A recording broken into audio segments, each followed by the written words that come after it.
Hello everyone, thank you for clicking on this video. My name is Max, and today we are going to be talking about the current state of Wonder Woman 1984 on Rotten Tomatoes.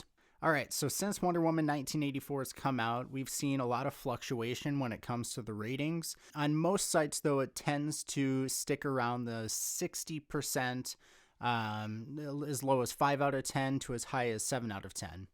So when it comes to Rotten Tomatoes, Wonder Woman 1984, when it initially came out, the film was doing really well. It was in the kind of mid to low 90s, but we have to remember that those were from critic reviews, people who got it early. So that it had the initial boost of views with the film, but once the audience was able to see it and more critics who did not have early access gained access to the film, the number went down pretty much immediately.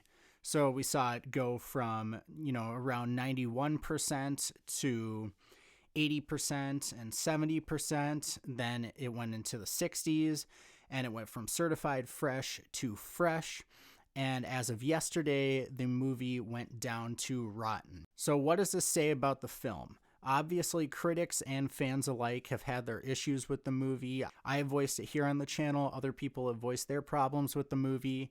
And I think it really goes to show that since Warner Brother gave Patty Jenkins a lot of creative control with the film, they didn't have the kind of studio umbrella over it that might benefit films like we've seen in the past. We always hear about directors' creative visions not fully coming through, but they were able to do a lot of what they wanted to until the studios interfered. Sometimes it's too much, like with the Suicide Squad and Justice League, and other times it is done relatively well. So in the first Wonder Woman film, Patty Jenkins had a lot of creative control until it came to the third act. That's when Warner Brothers wanted the kind of big boss battle, and so they put a bunch of CGI in a movie that was not very CGI heavy, and people had their problems with it, but I personally think it went on to make a great ending to a film. It kind of ramped everything up perfectly, and I think it ended off on something that made us want to see more of Wonder Woman in the future.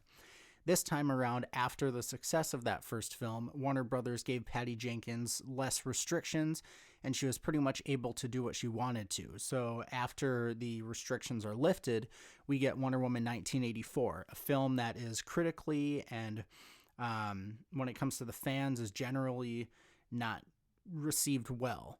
There are very strong points, as I've talked about before. I really enjoyed Pedro Pascal's performance. I think all the acting was done really well.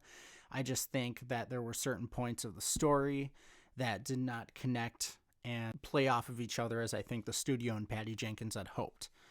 So that's kind of where the film stands right now. I do not think it will raise back up. I think everybody that's seen the movie will see the movie.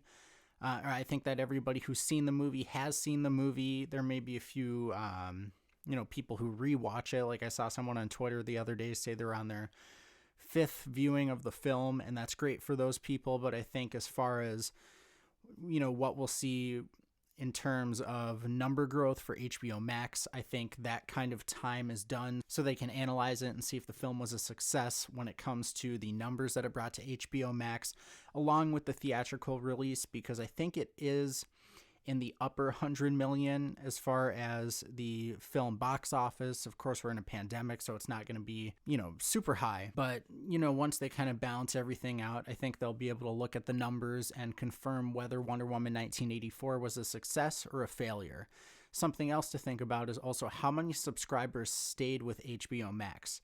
How many people saw the film and kept the service maybe for the month or a few months after, how many people saw the film and then immediately got rid of the service, and how many people saw the film and then at least kept their subscription until the end of the month and then unsubscribed before they would have to pay again. So that's about all I have for now. Thank you so much for checking out the video. If you like it, please like, comment, subscribe, and I will see you in the next video.